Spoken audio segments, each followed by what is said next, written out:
Di balik pagar rumah yang tampak asri, sebuah sandiwara busuk sedang dipentaskan tanpa pernah disadari oleh Eka.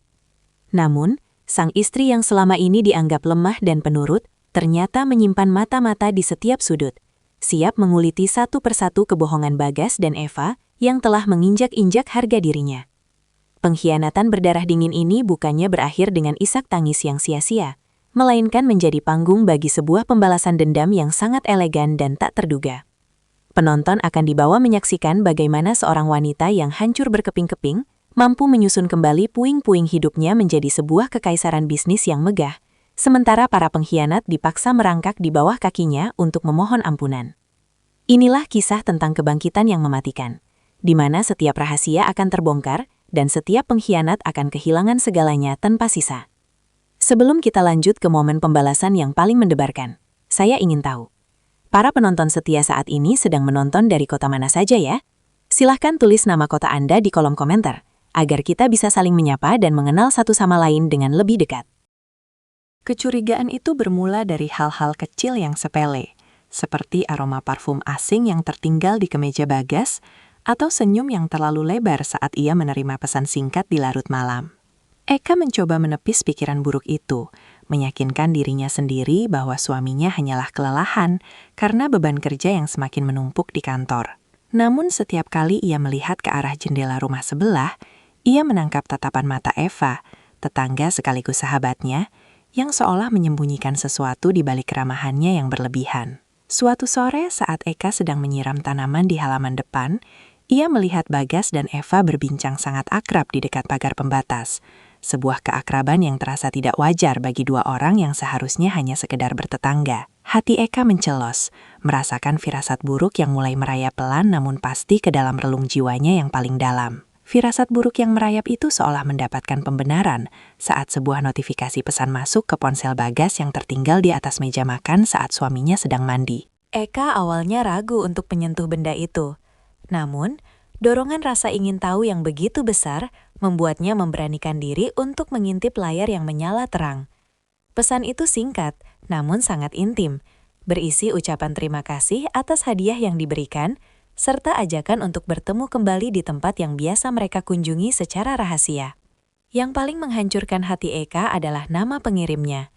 Sebuah inisial yang sangat ia kenali sebagai tanda pengenal pribadi milik Eva di dunia digital mereka.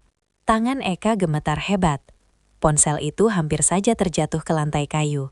Sementara air mata mulai menggenangi pelupuk matanya saat menyadari bahwa pengkhianatan sedang terjadi tepat di bawah hidungnya sendiri. Air mata yang menggenang itu segera diusapnya dengan kasar saat terdengar suara pintu kamar mandi terbuka, karena ia belum siap menghadapi kenyataan pahit ini secara langsung. Malamnya, suasana rumah terasa sangat dingin, meskipun mereka sedang duduk bersama di meja makan untuk menikmati jamuan malam yang telah Eka siapkan dengan sisa tenaga emosionalnya. Bagas tampak sangat gelisah, berkali-kali melirik ponselnya yang kini sudah berada dalam genggamannya. Sementara Eka hanya terdiam memandangi piringnya dengan perasaan hampa yang menyesakkan dada. Setiap suapan makanan terasa hambar, seolah lidahnya telah kehilangan kemampuan untuk mengecap rasa, tertutup oleh pahitnya pengkhianatan yang baru saja ia ketahui kebenarannya melalui pesan singkat tadi sore. Keheningan di antara mereka hanya dipecah oleh denting sendok dan garpu yang beradu dengan piring porselen, menciptakan melodi kesedihan yang tak terucapkan namun sangat terasa di dalam ruangan yang kini terasa asing itu. Melodi kesedihan itu terus terngiang di telinga Eka, bahkan saat ia mencoba memejamkan mata di tengah kegelapan kamar yang kini terasa sangat luas dan sepi. Ia bangkit dari tempat tidur dengan perlahan, berjalan menuju jendela yang menghadap ke arah rumah Eva, berharap bahwa semua kecurigaannya hanyalah sekadar mimpi buruk yang akan hilang saat pagi tiba. Namun, di balik tirai tipis itu, ia melihat bayangan dua orang yang sedang berdiri sangat dekat di bawah lampu jalan yang temaram, tepat di depan pagar rumah mereka. Siluet itu sangat jelas menunjukkan kedekatan yang tidak semestinya. Dengan gerakan tangan yang saling bersentuhan, seolah sedang membagi rahasia yang tidak boleh diketahui oleh dunia luar, terutama oleh Eka sendiri. Dada Eka terasa sesak.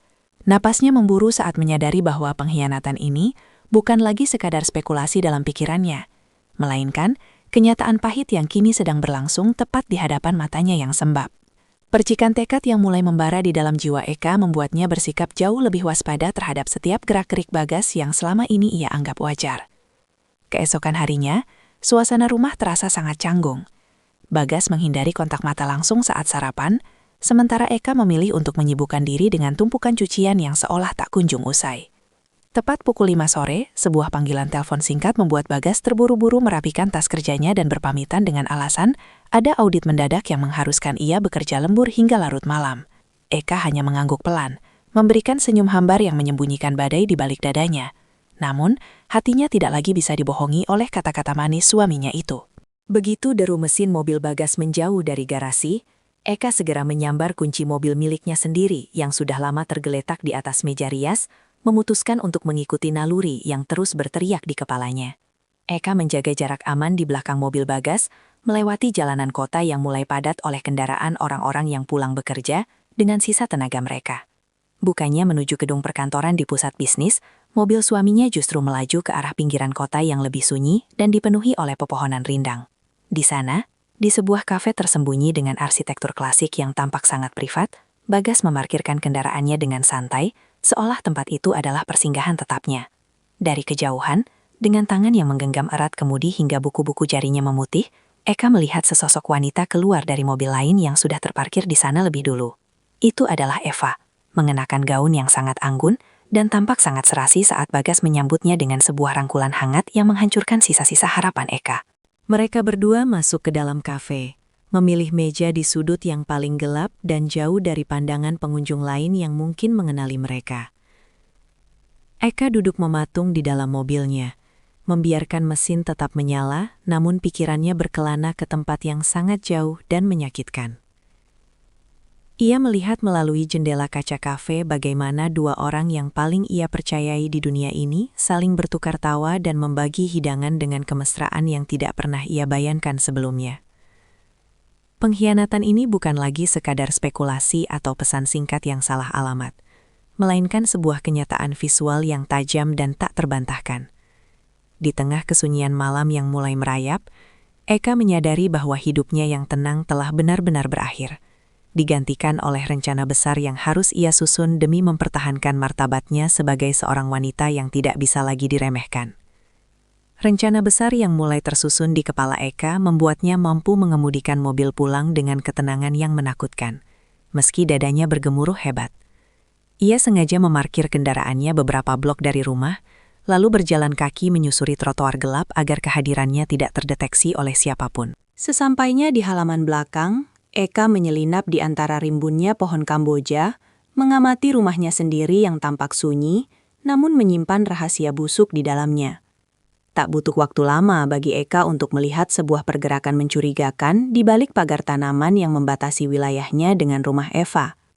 Sosok wanita dengan rambut tergerai itu melompati batas rendah tersebut dengan sangat lincah, seolah jalur itu sudah menjadi rute rutin yang ia lalui berkali-kali tanpa rasa bersalah sedikit pun.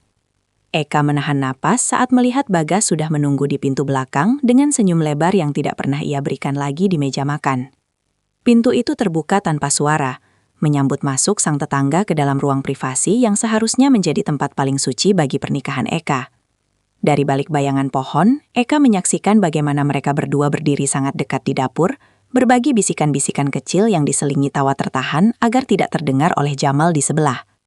Eka merasakan tangannya mengepal begitu kuat, hingga kuku-kukunya membekas di telapak tangan. Namun ia memaksakan diri untuk tetap diam dan merekam setiap detil kejadian itu di dalam memorinya. Ia tidak ingin meledak sekarang.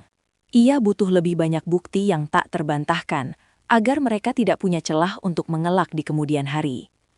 Keberanian Eka mencapai puncaknya saat ia memutuskan untuk mendekat ke arah jendela samping, melihat Eva keluar dengan terburu-buru melalui pintu yang sama, sebelum Bagas kembali ke ruang depan untuk berpura-pura baru pulang lembur. Dunia Eka seolah berhenti berputar saat menyadari betapa rapihnya sandiwara yang mereka mainkan, tepat di bawah hidungnya selama ini. Ia melihat Eva kembali ke rumahnya dengan wajah tanpa dosa, sementara Bagas mulai menyalakan lampu ruang tamu seolah baru saja tiba dari kantor. Di tengah kegelapan malam yang kian pekat, Eka menyadari bahwa rumah ini bukan lagi tempat perlindungannya, melainkan medan perang yang harus ia menangkan dengan kecerdasan dan kesabaran yang luar biasa. Ia berbalik pergi, meninggalkan halaman belakang dengan satu keyakinan, ia akan membuat mereka membayar setiap tetes air mata yang ia tahan malam ini. Keyakinan yang membatu di dalam hati Eka membimbing langkahnya untuk tetap tenang saat ia akhirnya melangkah masuk melalui pintu depan rumahnya sendiri, berpura-pura baru saja pulang dari supermarket. Bagas, yang baru saja duduk di sofa ruang tamu dengan kemeja yang sedikit berantakan, menyapa Eka dengan nada suara yang dibuat-buat santai, seolah-olah ia tidak baru saja menyambut tamu gelap di dapur mereka.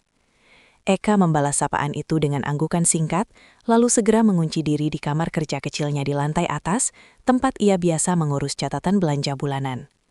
Di sana, di bawah cahaya lampu meja yang temaram, ia mengeluarkan sebuah buku catatan kecil bersampul hitam yang tersembunyi di balik tumpukan dokumen lama. Ia mulai mencatat setiap detail waktu, aroma, hingga durasi pertemuan rahasia yang ia saksikan tadi, menyadari bahwa emosi tanpa bukti hanyalah senjata yang tumpul. Strategi Eka pun mulai beralih ke ranah yang lebih teknis dengan memanfaatkan keahliannya di bidang administrasi yang selama ini ia abaikan demi peran ibu rumah tangga. Ia mulai menyelidiki mutasi rekening bersama mereka melalui aplikasi perbankan di laptopnya, menelusuri setiap aliran dana yang keluar dalam jumlah besar tanpa alasan yang jelas. Eka menemukan serangkaian transaksi di sebuah butik mode dan toko perlengkapan rumah mewah yang lokasinya sangat dekat dengan tempat kerja Bagas. Penyamaran Eka pun dimulai.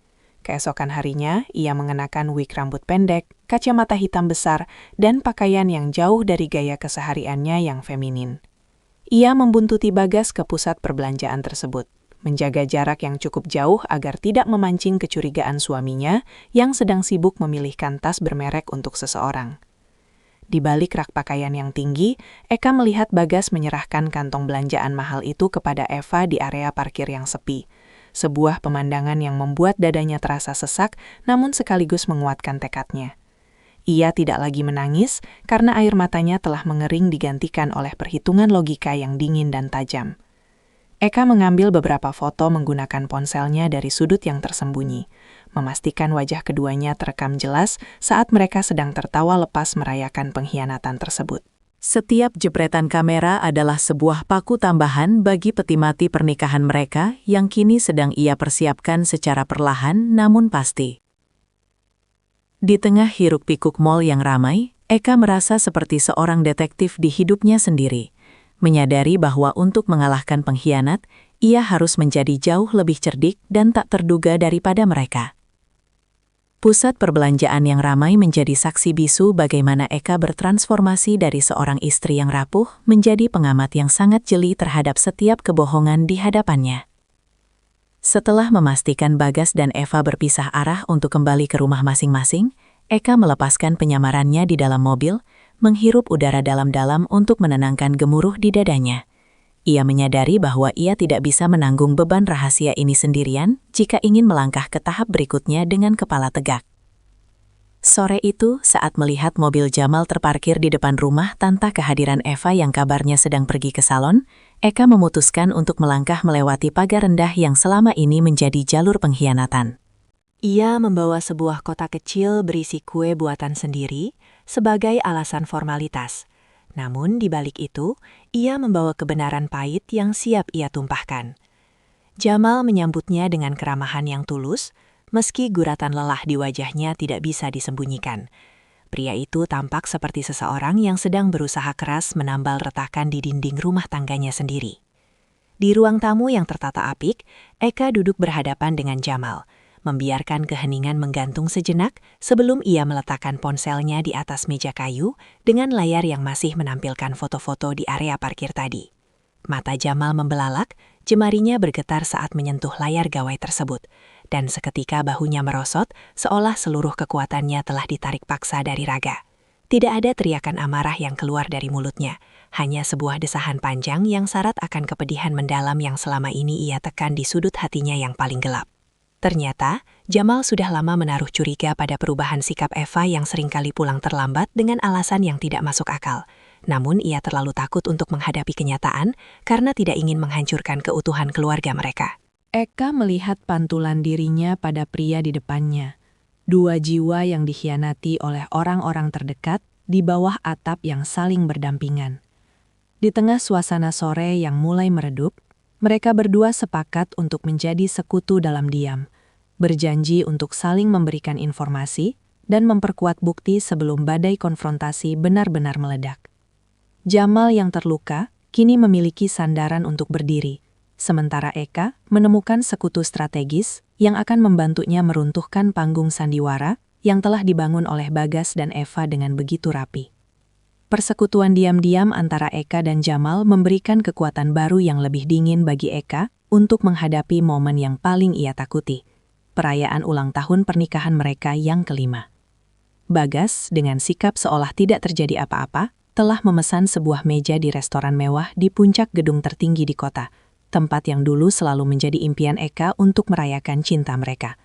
Namun, saat Eka bersiap di depan meja rias, ia tidak lagi merasa bersemangat untuk memoles wajahnya demi menyenangkan sang suami. Ia mengenakan gaun hitam satin yang elegan, pilihan warna yang ia anggap sebagai bentuk berkabung yang tersembunyi bagi janji suci yang telah dikhianati.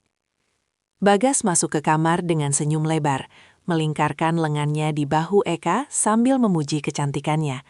Namun Eka hanya bisa merasakan hawa dingin yang menjalar di punggungnya saat sentuhan itu menyapa kulitnya. Di bawah temaram lampu gantung kristal yang mewah, Bagas mengangkat gelas minumannya dan mulai merangkai kalimat-kalimat puitis tentang kesetiaan serta masa depan yang ingin ia bangun bersama Eka. Topeng yang dikenakan Bagas begitu sempurna, seolah-olah ia adalah sosok pria paling setia di dunia. Sementara Eka duduk dengan pandangan mata yang terkunci pada gerakan bibir suaminya yang penuh dusta. Setiap kata manis yang keluar terasa seperti racun yang mencoba merayapi telinganya. Namun Eka justru menggunakan momen ini untuk mengamati pola kebohongan Bagas dengan lebih saksama. Ia menyadari betapa lihainya pria ini memisahkan dunia antara istri rumah tangga dan selingkuhan di balik pagar. Sebuah fakta yang membuat rasa hormat Eka terhadap Bagas lenyap tak bersisa hingga ke akarnya. Sambil menikmati hidangan utama yang terasa hambar, Eka diam-diam membuka ponselnya di bawah meja untuk memantau pergerakan bursa saham dan materi belajar manajemen bisnis yang mulai ia tekuni secara intensif.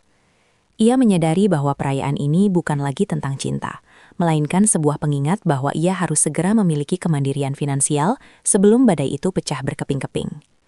Di tengah alunan musik biola yang mendayu, Eka memberikan jawaban-jawaban singkat yang tetap santun, menjaga agar retakan pada topengnya sendiri tidak terlihat oleh Bagas.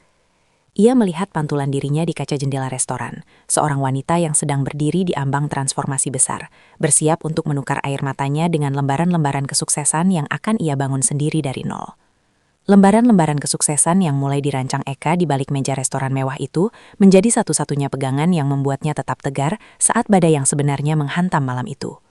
Begitu mereka tiba di rumah, langit yang sedari tadi mendung akhirnya tumpah, mengguyur atap dengan suara gemuruh yang memekakan telinga.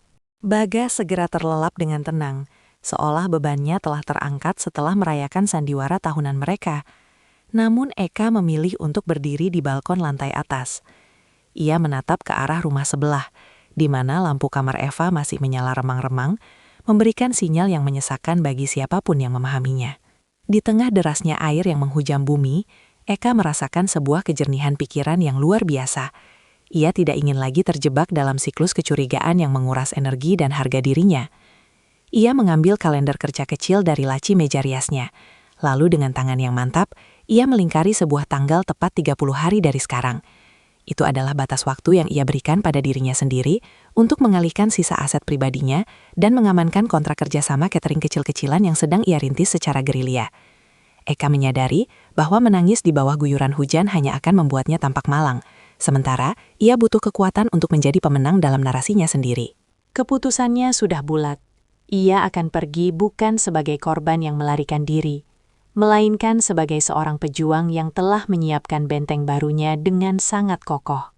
Setiap kilat yang menyambar di langit malam itu seolah menjadi sumpah yang ia ucapkan pada semesta bahwa ia akan bangkit dari reruntuhan ini.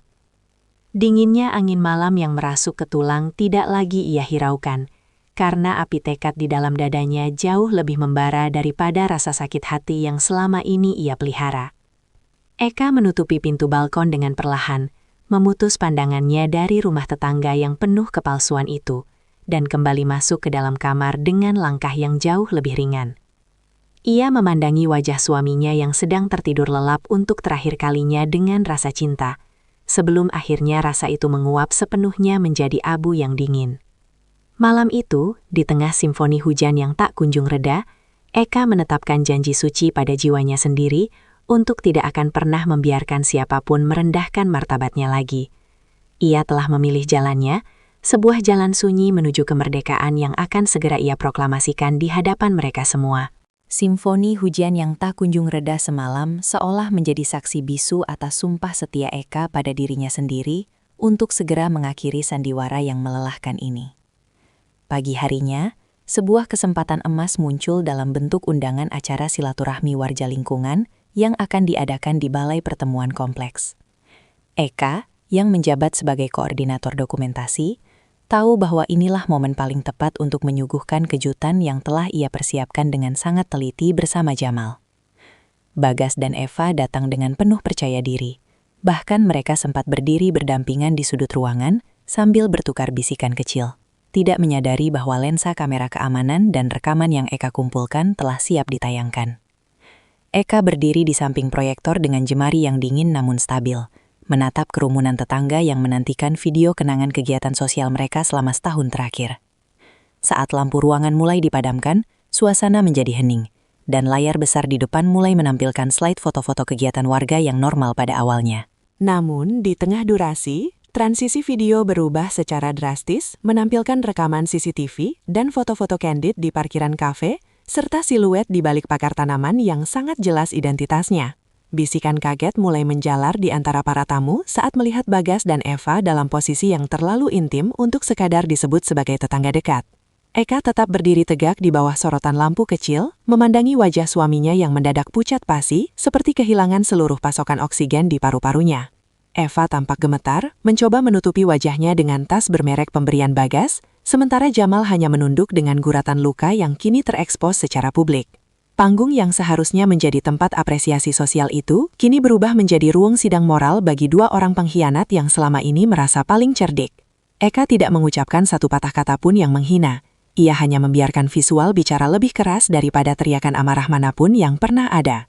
Ia mematikan proyektor setelah semua orang melihat kebenaran yang sesungguhnya, lalu berjalan perlahan menuju tengah ruangan dengan martabat yang tak tergoyahkan. Di hadapan puluhan pasang mata yang memandang dengan rasa iba dan tak percaya, Eka melepas cincin di jarinya dan meletakkannya di atas meja di depan Bagas tanpa suara. Kehancuran yang selama ini ia rasakan sendirian kini telah berpindah tangan, meninggalkan Bagas dan Eva terperangkap dalam reruntuhan citra yang mereka bangun sendiri dengan penuh kepalsuan. Kehancuran citra yang baru saja terpampang di layar balai warga menyisakan keheningan yang mencekam saat Eka melangkah keluar, meninggalkan Bagas yang mematung di tengah kerumunan yang mulai berbisik sinis. Sesampainya di rumah, suasana ruang tamu yang biasanya hangat kini terasa seperti medan perang yang dingin dan menyesakan bagi siapapun yang memasukinya. Tak lama kemudian, pintu depan terbanting keras, menandakan kedatangan Bagas dengan napas memburu dan wajah yang memerah karena rasa malu yang amat sangat. Pria itu mencoba merangkai pembelaan, menuduh Eka telah mempermalukannya secara keji di depan publik. Namun Eka hanya berdiri tenang di dekat jendela, menatap kosong ke arah pagar yang kini tak lagi memiliki arti apapun.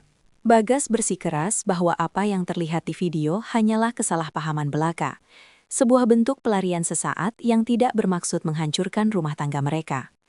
Eka membalikkan badan permahan, menatap mata suaminya dengan sorot yang begitu tajam hingga membuat kata-kata Bagas tertahan di tenggorokan.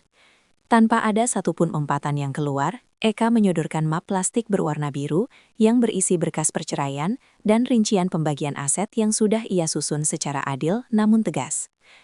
Ia menjelaskan dengan nada bicara yang datar bahwa setiap sen yang dikeluarkan Bagas untuk hadiah-hadiah mewah kepada Eva telah ia catat sebagai pengurang hak harta gonogini suaminya. Eva, yang rupanya membuntuti Bagas dengan sisa keberaniannya, muncul di ambang pintu dengan air mata yang terus mengalir, mencoba meminta pengampunan atas dasar persahabatan lama mereka. Namun, Eka hanya memberikan senyum tipis yang syarat akan kekecewaan, menyadari bahwa pengkhianatan yang dilakukan dengan penuh kesadaran tidak layak mendapatkan ruang untuk negosiasi kembali. Konfrontasi itu memuncak saat Jamal datang menyusul, membawa koper milik Eva dan meletakkannya di teras rumah Eka sebagai simbol pemutusan hubungan yang mutlak.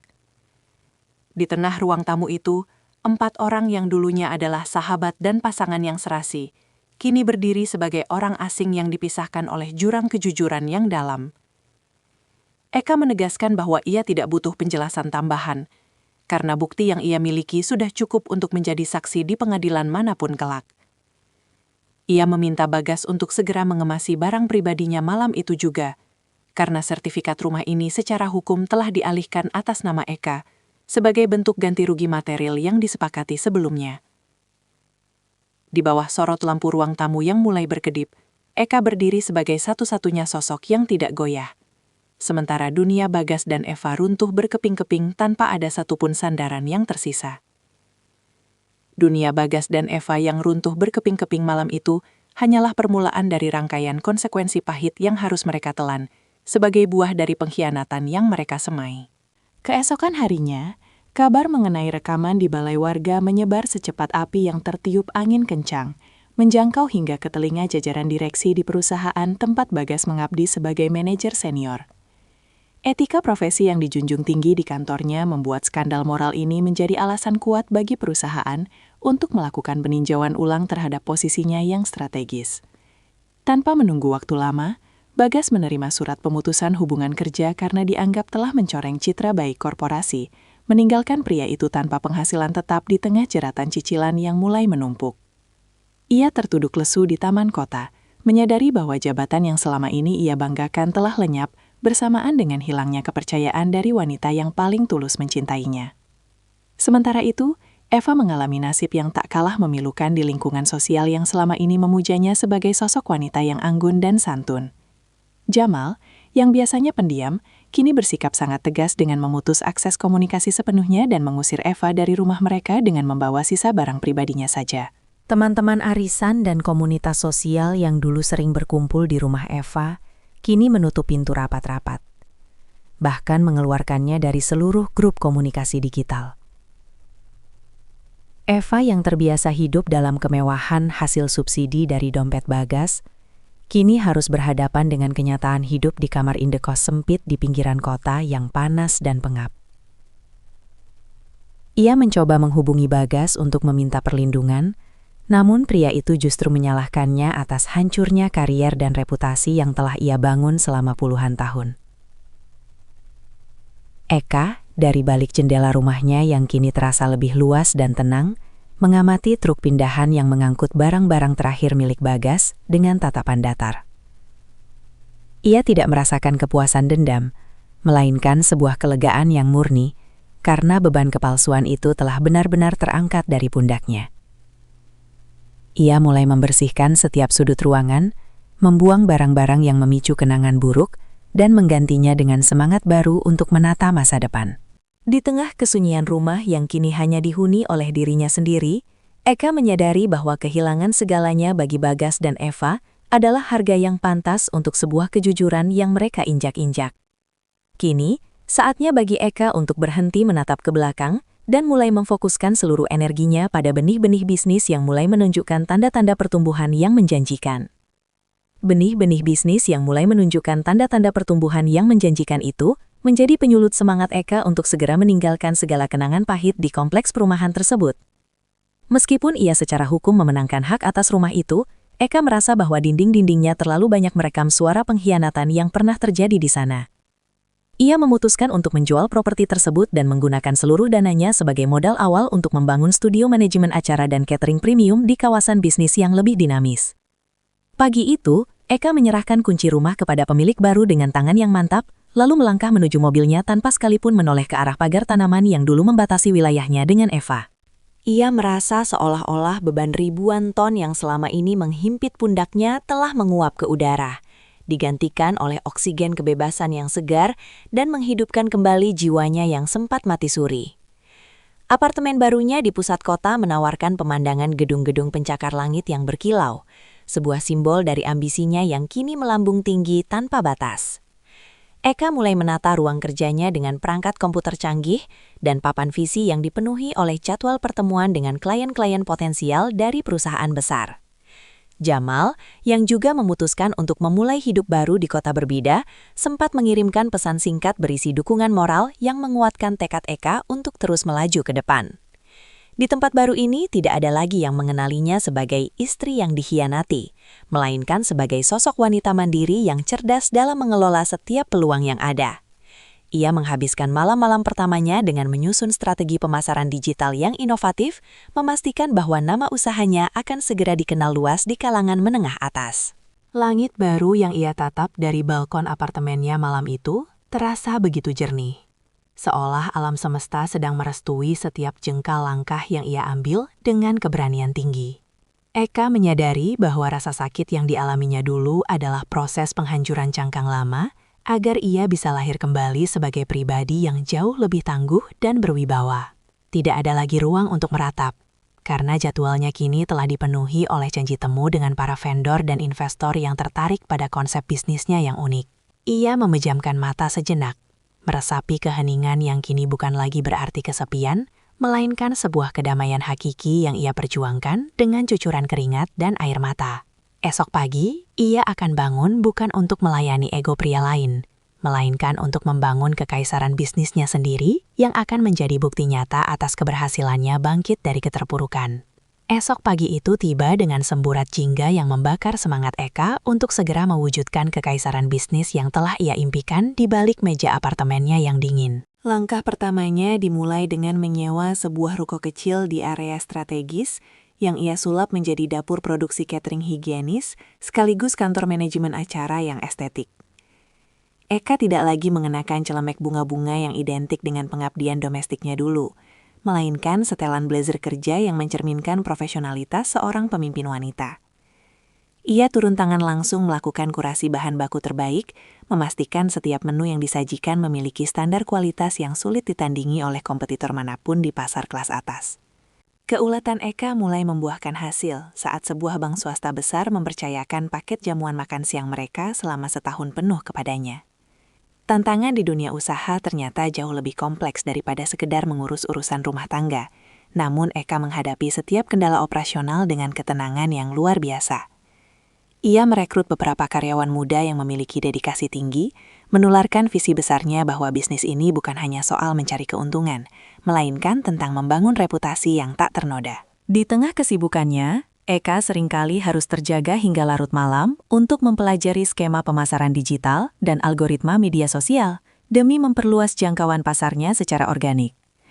Ia menyadari bahwa setiap rupiah yang ia peroleh adalah simbol kemerdekaannya dari ketergantungan finansial yang dulu membuatnya merasa tidak berdaya di hadapan Bagas. Keberaniannya untuk mengambil resiko mulai menarik perhatian beberapa tokoh pengusaha senior di kota tersebut, yang kagum akan transformasi kilatnya. Membangun segalanya dari nol memang melelahkan, tetapi rasa lelah itu terasa sangat nikmat dibandingkan dengan rasa sakit hati yang dulu menghabiskan energinya secara sia-sia. Eka tidak lagi memiliki waktu untuk memikirkan kabar mengenai mantan suaminya atau sahabatnya yang kini hidup dalam kesulitan, karena dunianya kini dipenuhi oleh angka-angka pertumbuhan dan rencana ekspansi. Ia belajar bahwa kegagalan dalam pernikahan bukanlah akhir dari eksistensi seorang wanita, melainkan sebuah gerbang menuju potensi diri yang selama ini terpendam di balik bayang-bayang orang lain. Dengan laptop di tangan dan secangkir teh hangat, Eka menutup hari di kantor barunya dengan penuh syukur, menyadari bahwa ia telah berhasil mengubah puing-puing kehancurannya menjadi fondasi gedung kesuksesan yang sangat kokoh. Fondasi gedung kesuksesan yang kokoh itu akhirnya membawa Eka melangkah ke sebuah hotel bintang 5 untuk menghadiri gala penghargaan wirausaha muda paling berpengaruh di ibu kota. Ia datang bukan sebagai tamu biasa, melainkan sebagai salah satu nominator utama berkat inovasi layanan catering digitalnya yang telah menjangkau berbagai korporasi multinasional dalam waktu singkat. Mengenakan gaun malam berwarna biru tua yang memancarkan aura kepemimpinan, Eka menyusuri karpet merah dengan kepercayaan diri yang meluap-luap, menyalami para relasi bisnis yang kini menghormatinya sebagai kolega setara. Namun, di tengah keriuhan musik orkestra yang elegan dan denting gelas kristal, Langkahnya tiba-tiba terhenti saat netranya menangkap sesosok pria yang sedang berdiri mematung di dekat pintu keluar area pelayanan. Pria itu adalah Bagas. Namun penampilannya kini jauh dari kesan pria mapan yang dulu Eka kenal.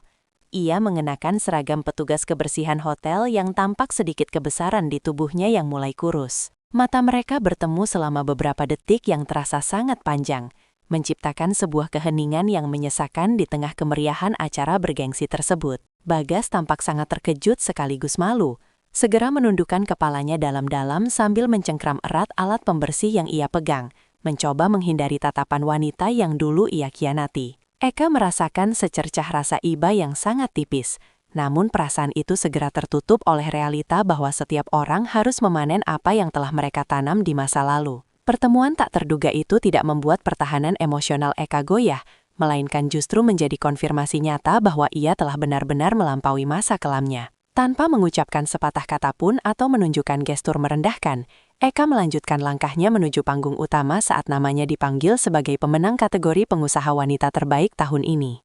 Ia memberikan pidato singkat tentang kekuatan untuk bangkit dari keterpurukan, tanpa harus menaruh dendam pada siapapun yang pernah menyakiti.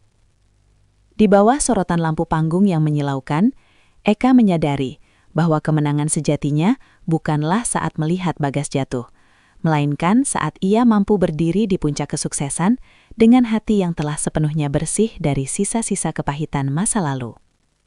Bersih dari sisa-sisa kepahitan masa lalu, Bagas mulai merangkai kata-kata penyesalan, mengakui betapa bodohnya ia telah menukar berlian yang tulus dengan batu koral yang hanya tampak berkilau di permukaan.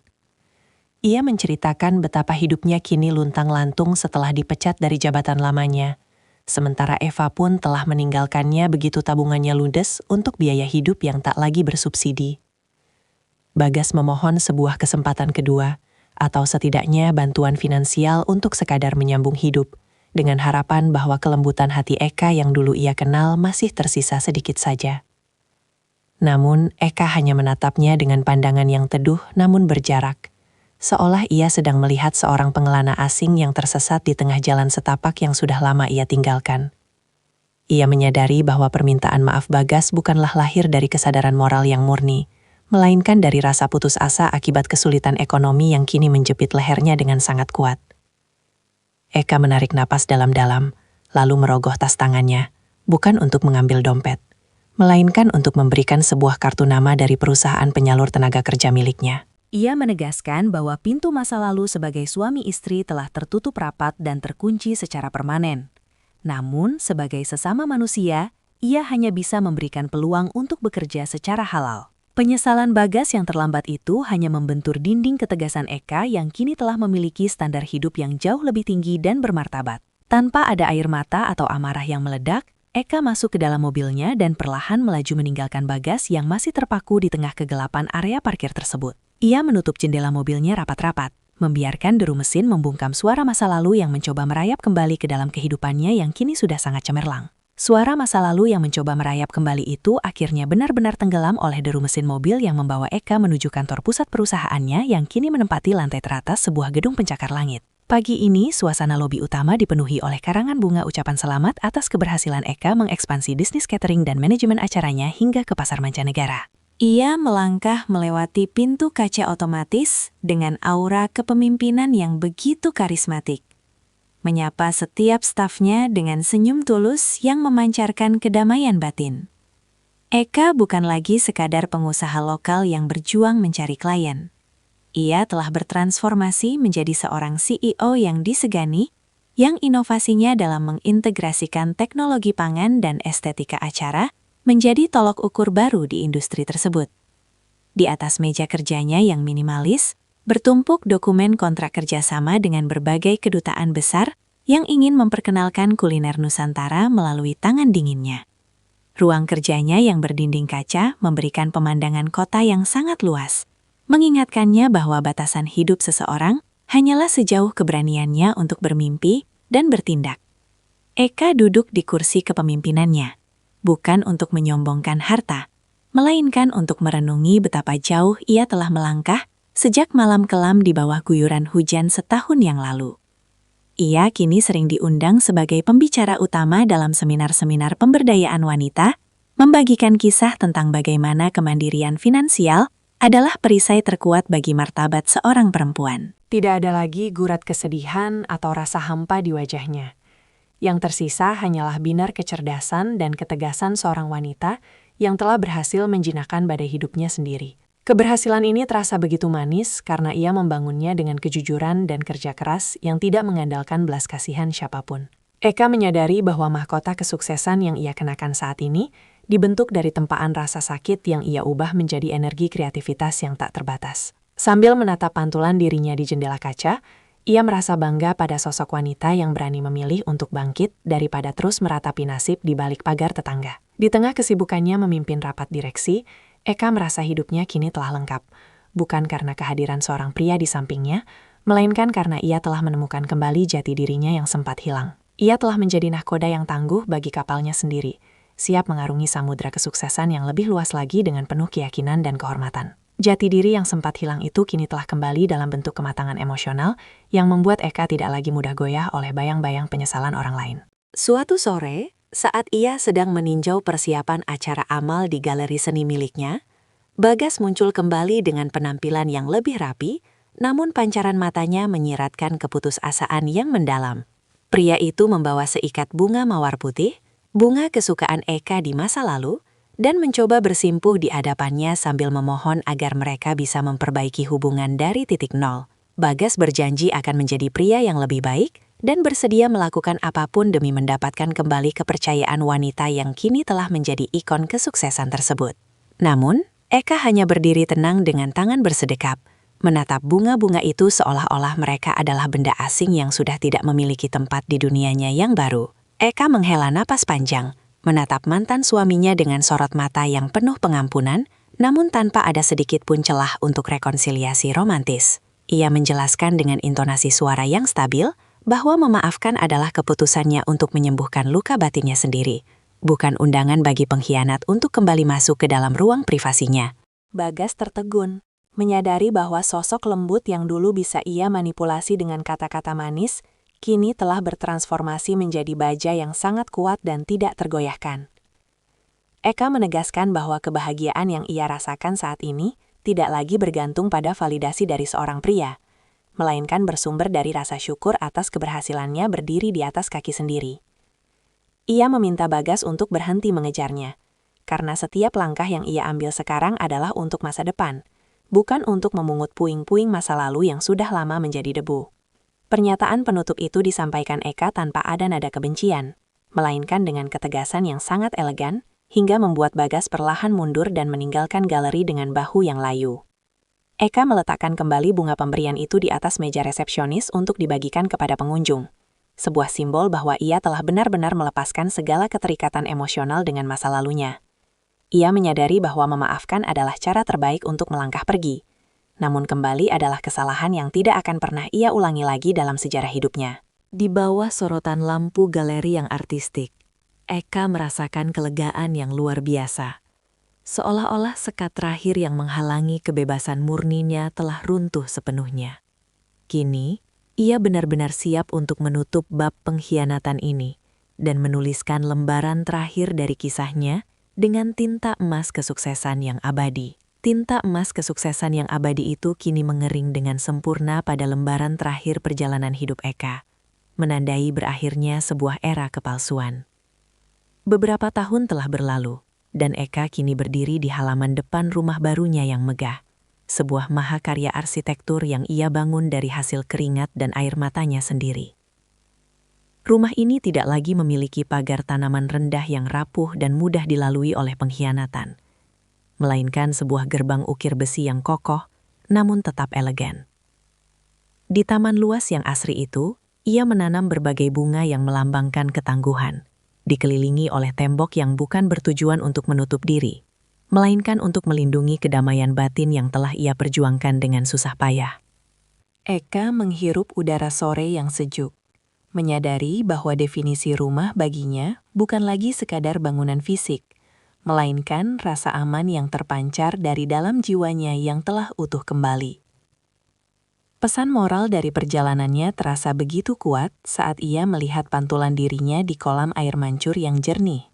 Ia teringat bagaimana hancurnya ia dulu saat mendapati Bagas dan Eva bermain api di balik punggungnya. Namun, kehancuran itu ternyata adalah cara semesta untuk memaksanya keluar dari zona nyaman yang semu dan menggali potensi raksasa yang selama ini tertidur.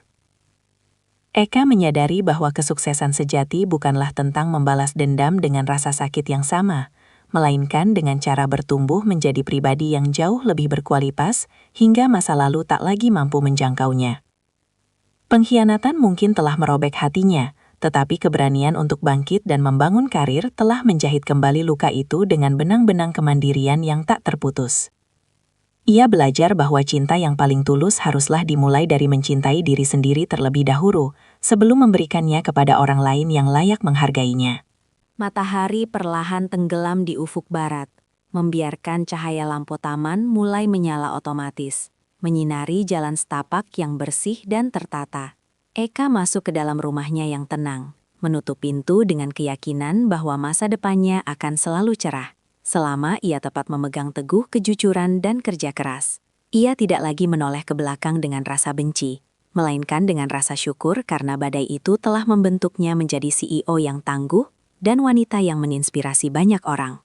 Pelajaran terbesar yang ia petik adalah bahwa pagar setinggi apapun tak akan berguna jika pondasi kesetiaan di dalam hati telah runtuh. Namun bagi mereka yang mau bangkit, selalu ada langit baru yang menanti untuk menjelajahi. Di bawah naungan atap barunya, Eka tersenyum damai, menyadari bahwa ia telah berhasil menulis ulang takdirnya menjadi sebuah kisah kemenangan yang abadi bagi siapapun yang berani memilih untuk berjuang.